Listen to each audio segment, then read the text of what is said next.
Assalamualaikum, hai anak-anak soleh. Bertemu lagi dengan Miss Heni. Hari ini kita akan belajar bahasa Indonesia. Semoga kalian tetap semangat belajarnya ya, walaupun kita masih belajar dari rumah. Dan semoga kita selalu diberi kesehatan oleh Allah Subhanahu wa Ta'ala. Amin. Hari ini kita akan belajar tentang paragraf dan bagian-bagiannya. Pasti kalian sering mendengar yang namanya paragraf, karena ketika kalian membaca buku, baik itu buku cerita maupun buku pelajaran, pasti ada yang namanya paragraf. Apa sih paragraf itu? Paragraf adalah kumpulan dari beberapa kalimat. Jadi paragraf itu harus terdiri dari beberapa kalimat. Jadi kalau hanya satu kalimat saja, maka belum dikatakan paragraf. Contohnya seperti ini. Perhatikan paragraf berikut ini ya. Sekarang kita hitung ada berapakah kalimat yang ada di dalam paragraf ini? 1. Nah, ini kalimat yang pertama. Ingat ya, setiap kalimat itu ditandai oleh tanda baca titik. Ini kalimat yang pertama, lalu kalimat kedua, kalimat ketiga, kalimat keempat. Jadi paragraf ini terdiri dari 4 kalimat. Nah, biasanya setiap awal paragraf itu ditandai dengan adanya bagian yang menjorok ke dalam. Seperti ini ya. Jadi tidak sejajar, yang awal paragrafnya agak masuk ke dalam. Tapi ada juga yang sejajar. Nah, apa saja bagian-bagian dalam paragraf? Oke, ada dalam paragraf itu 1 pikiran pokok, kalimat utama, dan beberapa kalimat penjelas. Apa sih pikiran pokok itu? Apa sih kalimat utama? Dan apa kalimat penjelas? Dengarkan penjelasan berikut ini ya. Oke, yang pertama itu pikiran pokok. Apa itu pikiran pokok? Pikiran pokok adalah masalah utama yang dibahas dalam sebuah paragraf, atau bisa juga dikatakan sebagai inti dari paragraf. Jadi pikiran pokok itu adalah tentang apa yang ada di dalam sebuah paragraf, atau membicarakan tentang apa paragraf tersebut. Nah, pikiran pokok bisa juga disebut dengan gagasan pokok, ide pokok, gagasan utama, atau ide utama. Jadi kalau kalian menemukan istilah-istilah ini artinya sama dengan pikiran pokok ya.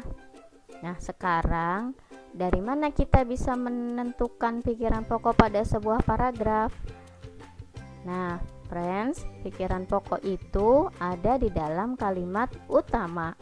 Ya, apa itu kalimat utama?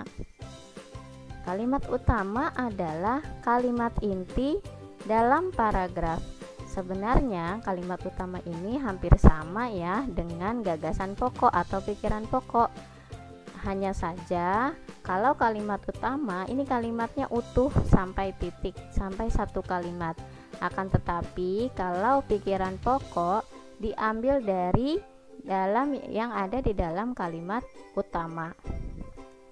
Nah, kalimat utama ini ada yang terletak di awal paragraf dan ada yang terletak di akhir paragraf ya. Nah, kalimat utama ini nantinya menjadi dasar pengembangan sebuah paragraf yang akan dijelaskan secara lebih rinci, secara lebih jelas oleh kalimat penjelas. Apa itu kalimat penjelas? Kalimat penjelas adalah kalimat yang menjelaskan kalimat utama. Ya, jadi yang menjelaskan secara detail ini adalah kalimat penjelas. Nah, sekarang kita belajar menentukan pikiran pokok, kalimat utama, dan kalimat penjelas dari paragraf berikut ini. Nah, pertama yang harus kita lakukan adalah ketika ingin menentukan pikiran pokok, kita harus membaca satu persatu kalimat yang ada pada sebuah paragraf. Ya, kita baca sama-sama ya. Buah tomat memiliki banyak manfaat. buah tomat mengandung vitamin dan mineral yang baik untuk tubuh. Tomat dapat menyehatkan mata. Selain itu, tomat juga bisa membantu mencegah penyakit kanker. Nah, dari paragraf ini misalnya mau tanya, paragraf ini membicarakan tentang apa sih? Oke, ya benar. Paragraf ini membicarakan tentang manfaat buah tomat. Jadi, pikiran pokoknya adalah manfaat buah tomat. Nah, sekarang kita ingin menentukan kalimat utama. Mana kalimat utamanya? Kita harus melihatnya di awal paragraf atau adanya di akhir paragraf. Akan tetapi kita lihat dulu, tadi kan pikiran pokok itu seperti yang sudah misalnya jelaskan, pikiran pokok itu adanya di dalam kalimat utama. Sekarang kita cari kalimat manfaat buah tomat terletak di awal atau di akhir paragraf. Nah, ternyata ini kita lihat adanya di awal paragraf, yaitu buah tomat memiliki banyak manfaat, sehingga kalimat utamanya adalah buah tomat memiliki banyak manfaat. Ya, jadi kalimat utama paragraf ini berada di awal paragraf. Oke, selanjutnya kita akan mencari kalimat penjelas. Tadi kalimat penjelas adalah kalimat yang menjelaskan kalimat utama. Sekarang kita akan mencari ya, mana ya penjelasan dari manfaat tomat. Oke, yang ini ya, buah tomat mengandung vitamin dan mineral yang baik untuk tubuh. Kenapa ini dikatakan kalimat penjelas? Karena ini adalah menjelaskan tentang manfaat buah tomat.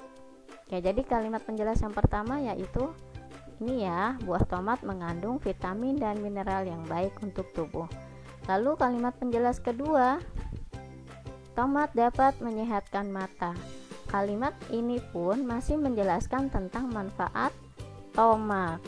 Selanjutnya, selain itu, tomat juga bisa membantu mencegah penyakit kanker.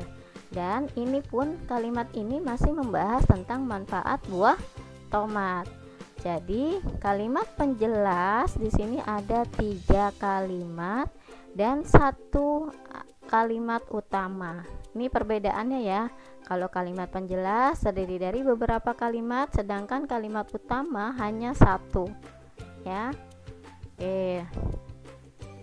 Nah, selanjutnya kita akan belajar kembali menentukan pikiran pokok, kalimat utama dan kalimat penjelasnya. Di sini sudah ada paragraf. Kita baca satu persatu kalimatnya ya. Bunga ini memiliki duri di batangnya. Bunga ini disukai banyak orang karena bentuknya yang indah. Bunga ini berwarna-warni. Ada yang merah, putih, kuning, dan lain-lain. Bunga ini mudah ditanam di pot ataupun langsung di tanah. Bunga ini adalah bunga mawar. Oke, sekarang kita akan mencari pikiran pokoknya terlebih dahulu. Kita sudah baca, sekarang pertanyaannya adalah paragraf ini membicarakan tentang apa sih, friends? Ya, betul sekali. Paragraf ini membicarakan tentang bunga mawar. Jadi pikiran pokoknya adalah bunga mawar. Selanjutnya kita akan mencari kalimat utama. Nah, ingat ya, pikiran pokok itu adanya di dalam kalimat utama. Jadi kita harus mencari kalimat mana yang terdapat ada kata bunga mawar. Adanya di awal atau di akhir paragraf ya? Betul sekali, adanya di akhir paragraf. Apa itu? Bunga ini adalah bunga mawar. Jadi kalimat utamanya adalah bunga ini adalah bunga mawar. Oke, sekarang kita cari kalimat penjelasnya ya. Oh iya, jadi kalimat utamanya berada di akhir paragraf.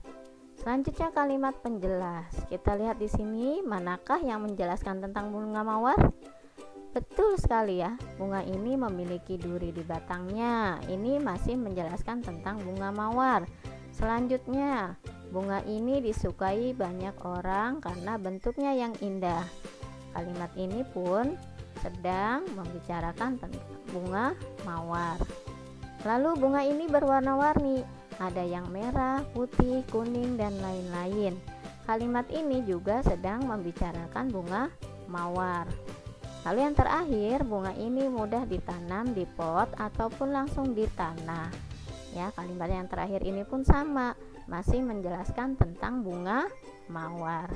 Jadi kalimat penjelasnya di sini berjumlah 4 kalimat ya. Kalimat utamanya tetap satu ya. Jadi setiap paragraf itu terdapat satu kalimat utama atau pikiran pokok tadi ya.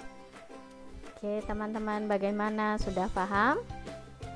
Alhamdulillah, semoga semuanya dapat memahami dengan baik ya pelajaran hari ini. Oke teman-teman, demikianlah pelajaran hari ini. Semoga bermanfaat untuk kita semua. Dan jangan lupa berlatih terus ya. Bisa akhiri. Wassalamualaikum warahmatullahi wabarakatuh.